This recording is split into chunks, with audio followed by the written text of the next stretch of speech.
Qendra e djathtë ka arritur një fitore të rëndësishme në zgjedhjet lokale në Itali, duke ruajtur kontrollin e qytetit të Venecias dhe duke fituar që në raundin e parë në Reggio Calabria, në Venecia kandidati i qendrës së djathtë Simone Venturi u zgjodh kryetar bashkie duke mposhtur senatorin e Partisë Demokratike Andrea Martella. Ndërkohë në Regione Calabria fitoi Francesco Canizaro me rreth 70% të votave. Një rikthim i bujshëm u regjistrua në Salerno, ku ish presidenti i rajonit të kampanjas u zgjodh sërish kryetar bashkie. Nga ana tjetër, qendra e majt kryeson në disa qytete të rëndësishme, përfshir Mantovën, Pistoia, si dhe disa qytete të tjera. Baletazhi do të zhvillohet me 7 dhe 8 qershor në disa bashki ku asnjë kandidat nuk arriti shumicën absolute në raundin e parë, përfshir edhe Lecën dhe Arezon.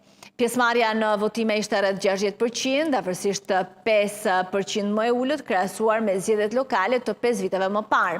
Pas publikimit të rezultateve, kryeministra italiane Giorgia Meloni e cilësoi rezultatin pozitiv për qendrën e djathtë, ndërsa liderja e Partisë Demokratike deklaroi se rezultatet tregojnë se forcat progresiste mbeten konkurruese kur garojnë të bashkuara.